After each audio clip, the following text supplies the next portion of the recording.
जय जोहार साथियों। मैं उर्वशी। मैं मोहिनी। दोस्तों, आज के इस वीडियो में हम बात करने वाले हैं कि आदिवासी कौन है, आदिवासी कहाँ से आया है और आदिवासी क्यों और कैसे बाकी समुदाय और समाज से अलग है।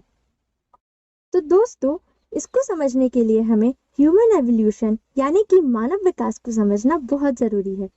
जो सबसे पहला मानव पूर्वज 5 मिलियन से 7 मिलियन साल पहले प्रकट हुए, तब जब अफ्रीका में कुछ वानर जैसे जीव आदतन 2 पैरों पर चलने लगे।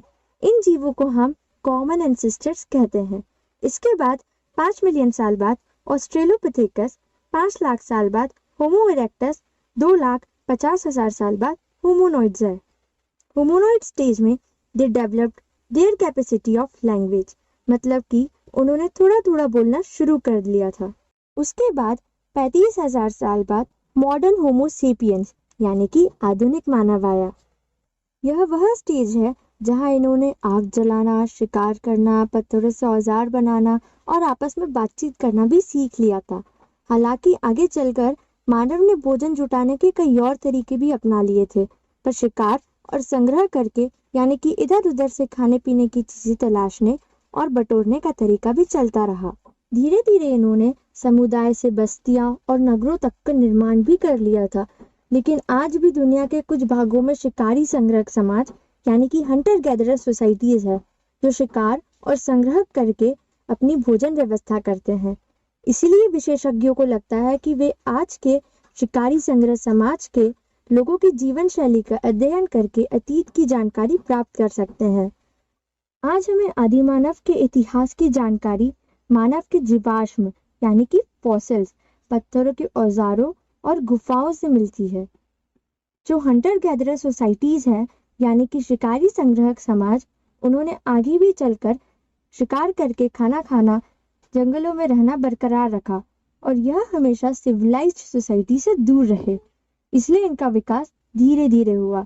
लेकिन जो लोग एक स्थान से दूसरे स्थान पर पलायन करते रहे, वह प्रवासी यानी कि माइग्रेंट्स कहलाए, और जो लोग पृथ्वी के एक ही भूभाग पर रहे, वो आदिवासी कहलाए।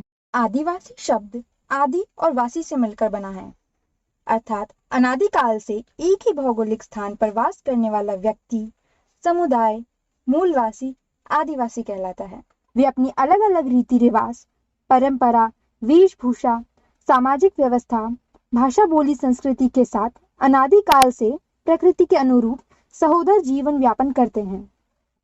अलग अलग देशों में इन्हें अलग अलग नामों से पहचाना जाता है, जैसे native people, nomads, central Africa में पैगमीज, नॉर्थ अमेरिका में रेड इंडियन, केन्या और तांजानिया जैसे देशों में मसाई, माल्या पेनिनसुला में इन्हें समांग्स के नाम से जाना जाता है। ऐसे ही अलग अलग देशों में इन्हें अलग अलग नामों से पहचाना जाता है। स्वदेशी लोग दुनिया के हर क्षेत्र में रहते हैं, लेकिन 70% एशिया और प्रशांत में रहते हैं।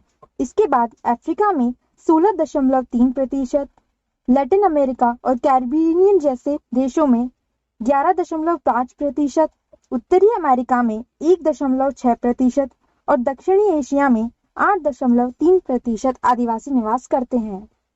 कहीं कहीं देशों में आदिवासी बहुसंख्यक है, तो किसी देश में आदिवासी अल्पसंख्यक है, और कहीं कहीं पर तो आदिवासी समुदाय विलुप्त होने की कगार पर है। आदिवासी एंट क्रिस्ट यानी यीशु ख्रीस्त के पहले का समुदाय है। आज भारत में तकरीबन 11 करोड़ आदिवासी निवास करते हैं, जो अलग अलग भौगोलिक स्थान में रहते हैं। भारत में आदिवासी का संवैधानिक नाम अनुसूचित जनजाति, शेड्यूल्ड ट्राइब है।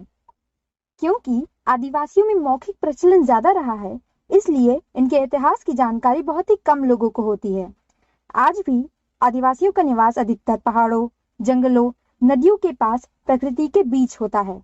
क्योंकि आदिवासियों की जो संस्कृति है वो सबसे प्राचीन है, इसलिए उन्हें इंसानी बेहतरी अनुभव भी बहुत है। आदिवासी प्रकृति से इतना जुड़ा हुआ है कि वो बादलों की चाल व रंग देखकर बता देता है कि कितने दिन बाद कितनी और कैसी बारिश होगी। वह पेड़ों व फलों को देखकर अनुमान लगा लेता है कि इस वर्ष कौन सी फसल अच्छी होगी और कैसी होगी। चांद, तारों व सूरज के बदलते स्वभाव को देखकर पृथ्वी की ऋतुओं व उचित समय चक्र की पहचान कर लेता है। आदिवासी प्राकृतिक रूप से पेड़ पौधों के बीजों को अंकुरित होने संरक्षण व संवर्धन में हमेशा अपना अमूल्य योगदान देता रहा है। ग्रीष्म ऋतु के अंत तक वह जल संरक्षण के लिए जंगलों में पत्थरों व मिट्टी से तालाबों का निर्माण तथा पेड़ पौधों के संवर्धन के लिए पेड़ की शाखाओं की कटाई छटाई भी करता आया है।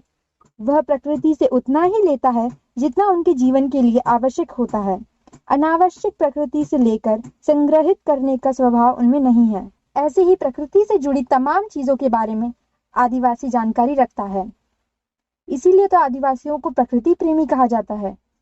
लेकिन आधुनिक तकनीकी विकास ने आदिवासियों को बेदखल कर जल, पहाड़ों व पेड़ों का अंधाधुंध कर उनका विनाश किया है, जिसके कारण आदिवासियों को अपनी जीवन व्यापन के लिए वह पर्याप्त प्राकृतिक संसाधनों से दूर होना पड़ा और उन्हें अपने जीवन व्यापन के लिए कस्बों व शहरों की ओर पलायन करना पड़ा।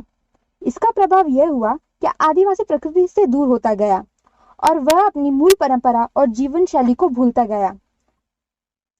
आज हालत यह हो गई है कि शहर में रह रहे आदिवासी को तो ठीक से यही नहीं पता है कि वास्तविक में आदिवासियत है क्या। आज हम आदिवासी का प्रतिबिंब दृश्य चोर, लुटेरा गवार, अधनंगे, जंगली अनपढ़ या इंसान को खाने वाला ही देखते हैं, क्योंकि टीवी फिल्मों में आदिवासी को ऐसा ही जानबूझकर दर्शाया गया है और उन्हें हंसी का पात्र बनाया गया है। जब तक आदिवासियों के साथ साथ अन्य समुदाय के लोगों को आदिवासियों की जीवन शैली, परंपरा एवं सभ्यता का ज्ञान नहीं होगा और वे उनको अपने जीवन व्यवहार में नहीं लाएंगे, तब तक प्रकृति का संतुलन बढ़ता जाएगा और मानव जीवन के साथ साथ अन्य जीवों का जीवन भी खतरे में पड़ता जाएगा, जो हमें जीवन समाप्ति की ओर ले जाएगा। हमें गर्व होना चाहिए आदिवासियों की जीवन शैली व सभ्यता पर, और वे अपने जीवन जीने के साथ साथ अन्य जीवों के जीवन को संरक्षण व संवर्धन के लिए भी जीते हैं। कहा जाता है कि आदिवासी बचेगा तो प्रकृति बचेगी और प्रकृति बचेगी तो जीवन बचेगा। इसी बात का आभास विश्व के अन्य समुदाय के लोगों को होने लगा और आदिवासियों की जीवन शैली, संस्कृति व सभ्यता को संरक्षित करते हुए अपने जीवन व्यवहार में लाने के लिए लोगों को प्रेरित करने की ओर कदम उठाया है।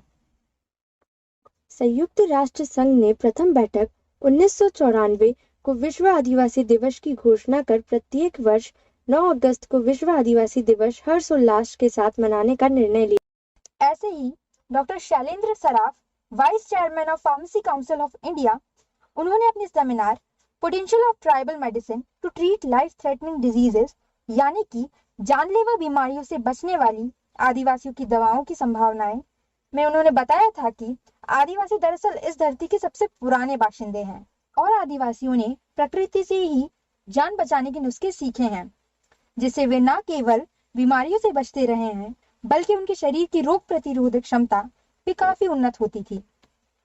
ऐसे ही एक लेखक और रेमन मैगसेसे पुरस्कार से सम्मानित ख्यात समाज सेवी प्रकाश आमटे, उन्होंने भी कहा है कि आदिवासियों से नम्रता, सहनशीलता और ईमानदारी सीखना चाहिए। और वहीं विकासवाद का सिद्धांत देने वाले इंग्लैंड के महान वैज्ञानिक चार्ल्स डार्विन की प्रपौत्र फेलिक्स पैडल हैं, जो 40 साल से भारत में रहकर आदिवासियों की संस्कृति बचाने के लिए काम कर रहे हैं। फेलिक्स पैडल कहते हैं कि आज के कैपिटलिज्म डार्विन के सर्वाइवल ऑफ द फिटेस्ट का एग्जाम्पल है। उन्होंने डार्विन की theory survival of the fittest को कैपिटलिज्म से जोड़ते हुए कहा है कि मध्य प्रदेश, छत्तीसगढ़, महाराष्ट्र, उड़ीसा जैसे राज्यों में जंगलों से डेवलपमेंट के नाम पर आदिवासियों को बाहर निकाला जा रहा है।